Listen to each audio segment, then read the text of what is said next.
We will now proceed with the ceremonial destruction of dangerous drugs.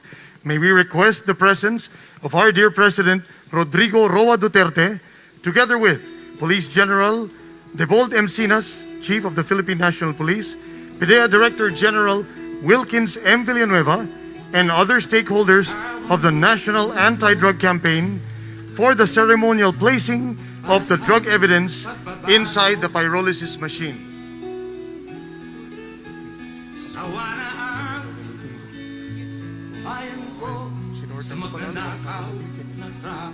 Pero sir, may bibigay sa inyo.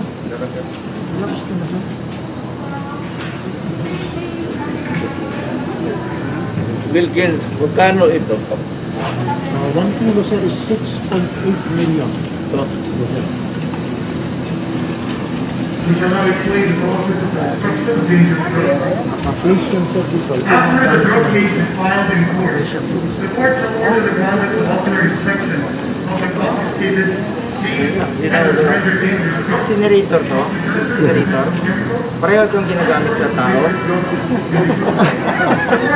Mas malaki kasi ito sir. 10,000 na ito sir. Tingnan naman yan, sa loob.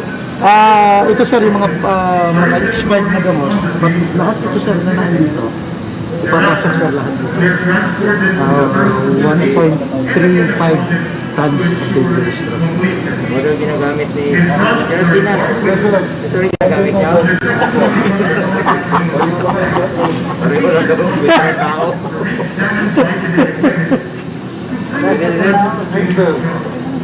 In today's case, the re-examination was done.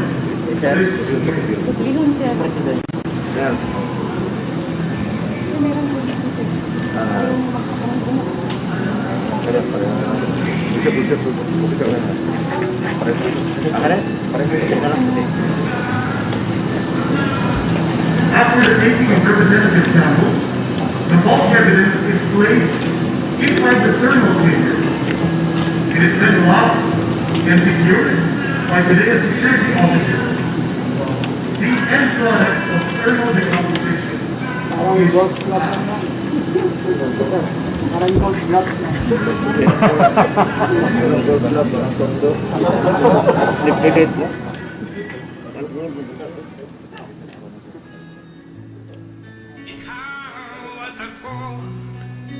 tayong lahat kay Rodrigo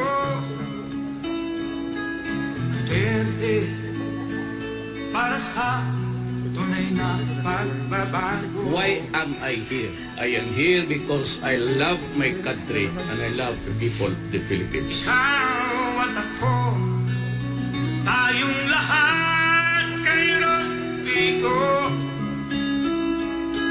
Duterte para sa tunay na pagbabago.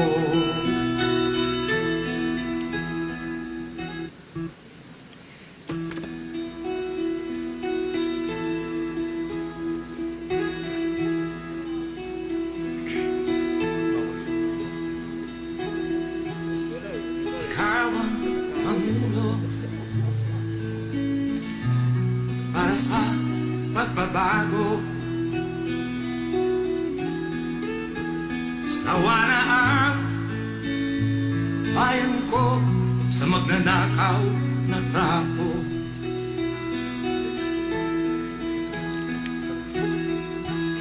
Madilim na kahapon,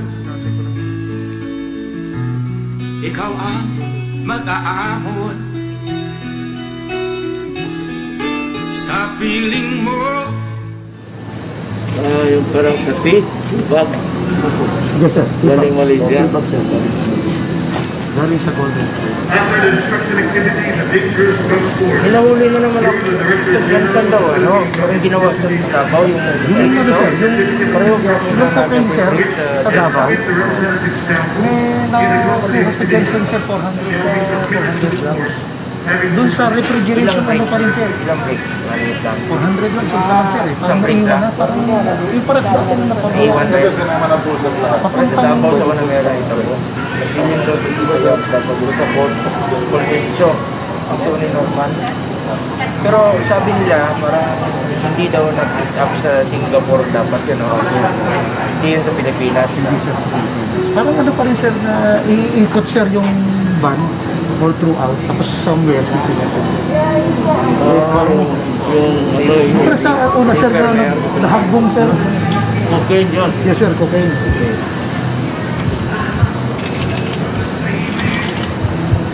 Yung balot.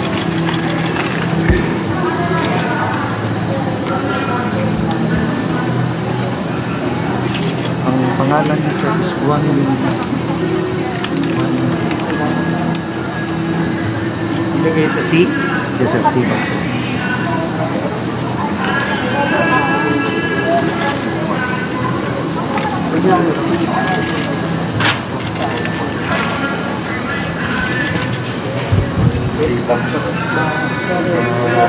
Sa ceremonial ano sir? Tulak na din. Somebody has to pull it. Ito lang sir, ito lang po. Kaya lang, tulak ka na lang. Labay lang.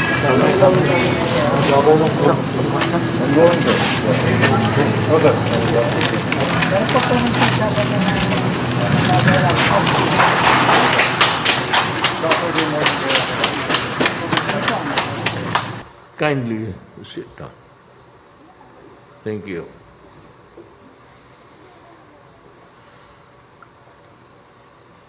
I am not at ease talking with my mouth, with something in both my mouth.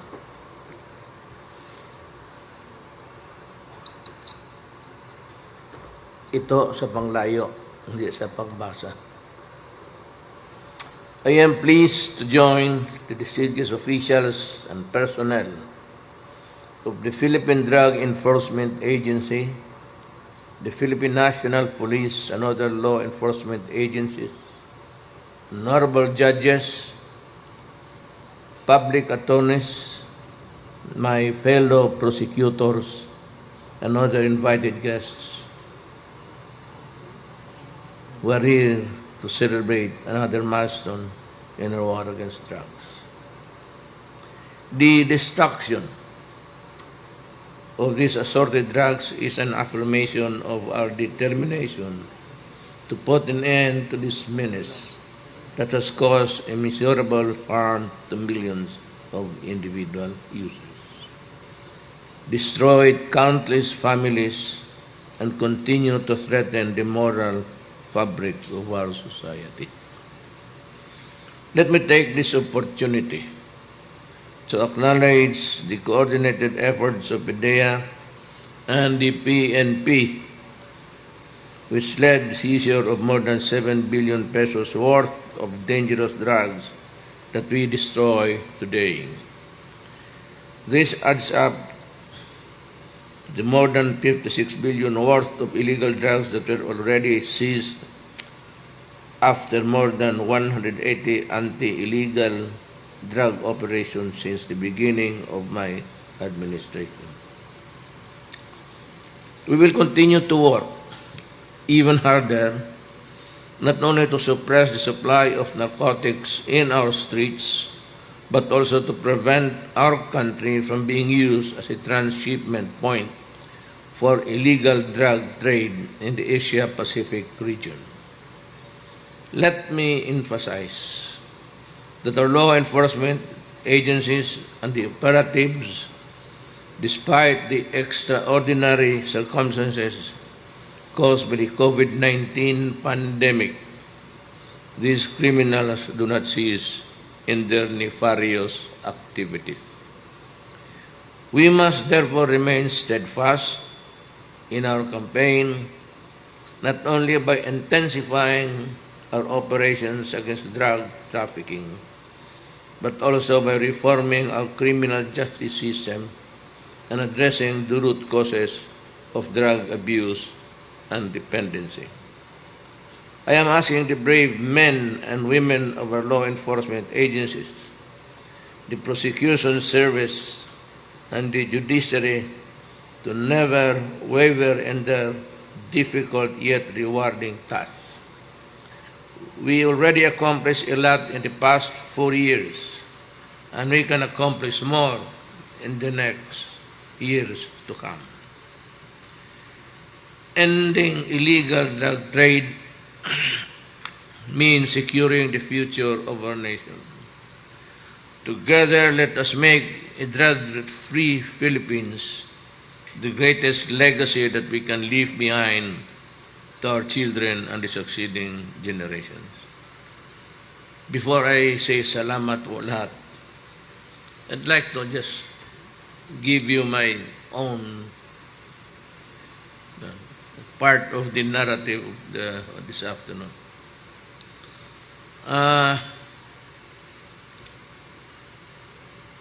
Early on, I was a prosecutor.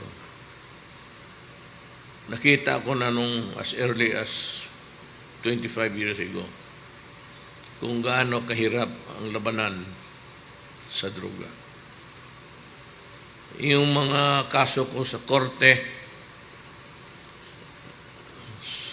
dumaday because the evidence na binigay sa akin ay tawas. So ako I had the burden of being the brunt of the court sa mga panahon na yun. Alam ko that within the law enforcement agencies, there was a lot of corruption in Davao City. So, nung na-mayor ako, I was a prosecuting fiscal before I became the vice mayor. OIC, appointed kami doon, chorus time. Nung naging vice mayor ako, medyo nakita ko na yung malawak na kung saan-saan dinadaan. When I became mayor, I only had one statement to make at that time. Sabi ko, I intend to build a city that is comfortable for all the people. Do not destroy our children because they are our only wealth. Ang mga anak namin. Kasi pagtanda na kami, sila naman ang magpapakain sa amin ng lugaw. As what we are doing to our parents and their parents and the parents of their parents for generation. Sabi ko, wag ninyong do not destroy the youth. Do not destroy my country because if you destroy the youth, wala na kaming maasahan sa aming kinabukas ang buhay. Sabi ko, pag ginawa mo yan, putang ina ninyo, papatayin ko kayo. Well, I could not make it more lucid, so to speak. Wilkins, pati si Koy, served in Davao for many years. At makakilala kami. At nakaiintindihan kami. So alam namin ang trabaho namin. I value their friendship, and I can say without any fear of contradiction that they are the finest of the law enforcement dito sa ating. Nagkaintindihan kami. So, nalinis ko ang Davao. Not only drugs, but sabi ko, kidnappers, hold-uppers. Pagka ayaw ninyo, sinasabihan ko na kayo, do not blame me later on. So yan.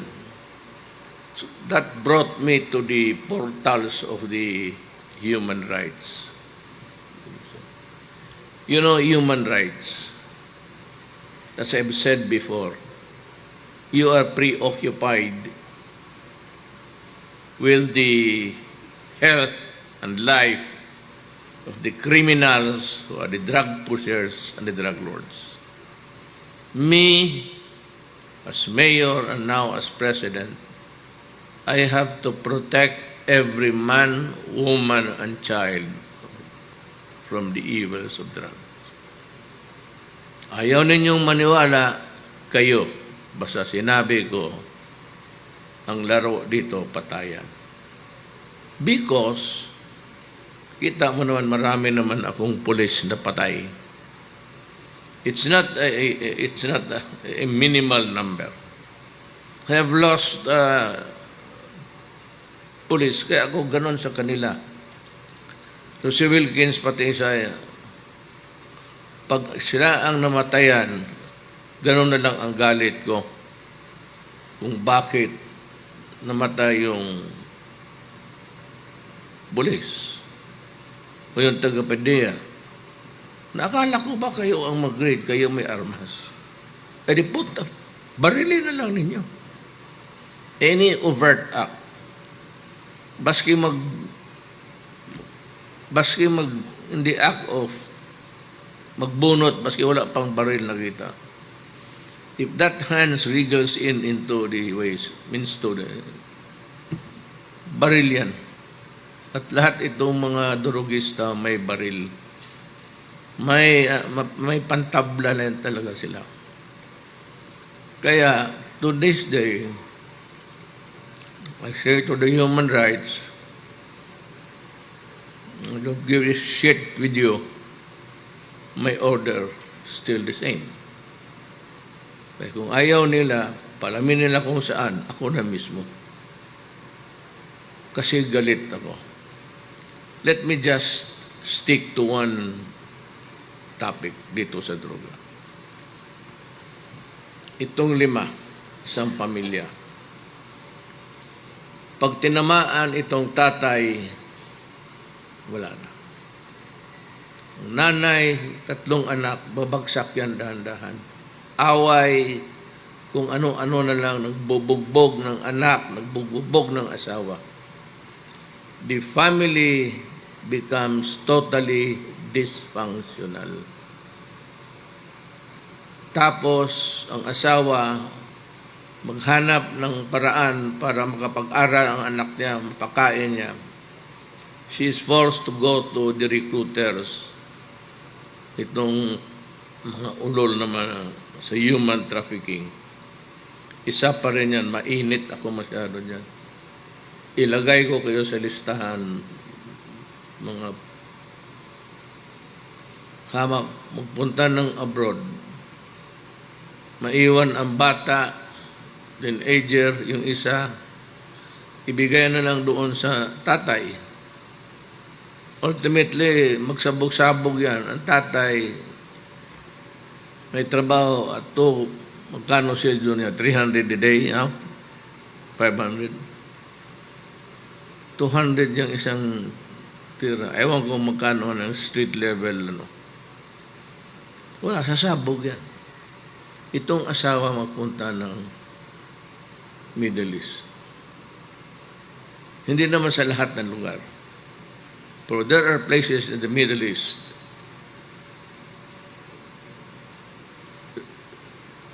when you work for them, you are a slave, either because you are paid or because you are bought from the slave markets of Africa.